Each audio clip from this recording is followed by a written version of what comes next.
सगळ्या शाळांना सगळ्यांना साहित्यिक असो मराठी माणसं असो सगळ्यांनाच साहेबांनी जाहीर आवाहन केलंय की ज्या पद्धतीत हे सरकार खोटं बोलतंय, एक साईडला केंद्रातून मराठी भाषेचा अभिजात दर्जा दिला जातो आणि नंतर हिंदी भाषेला परत पुढे रेटतायत वेगळ्या याने, तरी कुठेतरी थांबलं पाहिजे म्हणून सन्माननीय राजसाहेबांनी आज पत्रकार परिषद घेऊन आम्हाला सगळ्यांना महाराष्ट्र सैनिकांना त्यांनी आदेश दिलेत की सगळ्या शाळेत जाऊन आज तुम्ही फक्त निवेदन हे माझे पत्रक आहे ते द्यायचं आहे.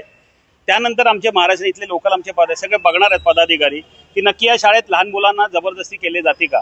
त्यानंतर जर असं का आमच्या लक्षात आलं, निदर्शनास आलं, तर पुढील हे आंदोलन तीव्र असेल. आम्हालाही कळतंय की शाळा आहे, परंतु हे सरकार एका साईडला सांगताय महाराष्ट्र गव्हर्नमेंट की आम्ही मराठी माणसाचं सरकार आहे. अरे नक्की मराठी तुम्ही सरकारात हे नक्की काय तुमचं चाललंय.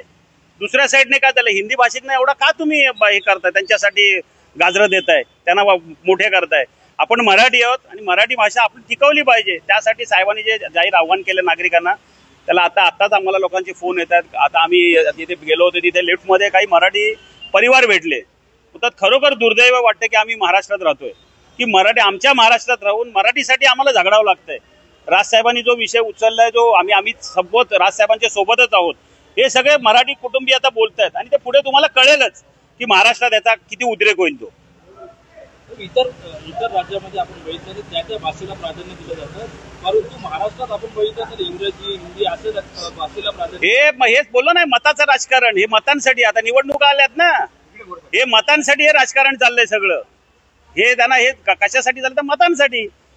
सन्मान्य राजसाहेब मतांसाठी कुठलं काम करत नाहीत, मराठी माणसासाठी तर कोण झगडणारा कोण असेल ते सन्मान्य राजसाहेब ठाकरे.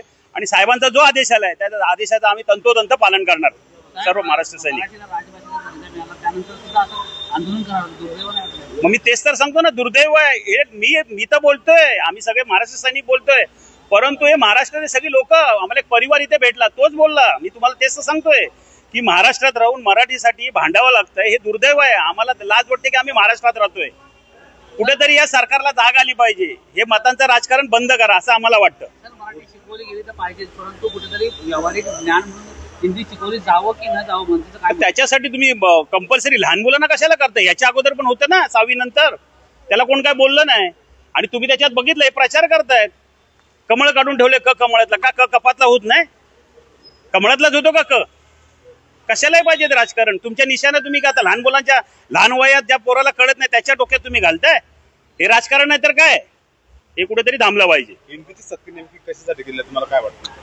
तुम्हाला सांगतोय ना, हिंदीची सक्ती. आता हे त्यांच्या निवडणुकीचा प्रचार चालू झाला काय. कमळ कपातला होऊ नये का कमळातला कशाला काढायला पाहिजे. तो घरचे शिकवतील ना कशातला आहे, तो कोबीतला आहे कशातला आहे, कमळातलाच का. आणि ते कमळच का काढलं पाहिजे. मग ही इंजिनचा टाका, आमचं इंजिन कुठे दिसत नाही त्याच्यात, ते का नाही. मग ही इंजिनचा ठेवा. हे असं हे लहान मुलांना या लहान वयात ह्यांच्यावर असे अत्याचार करू नका. त्यांना जगू द्या, घरच्यांना पण त्रास देऊ नका. आपली भाषा आहे, आपल्या भाषेचा कुठे. अरे बाहेरगावी मुलं मराठी शिकवतात आपल्या मुलांना. मराठीचं प्रेम बाहेरगावी गेलेल्या लोकांना कळतं, पण इथल्या लोकांना कळत नाहीये. तर शिक्षण मंत्र्यांनी किंवा या सरकारने जर हा निर्णय मागे घेतला नाही तर राजसाहेबांचा जो आदेश येईल त्या आदेशाचं तंतोतंत पालन केलं जाईल.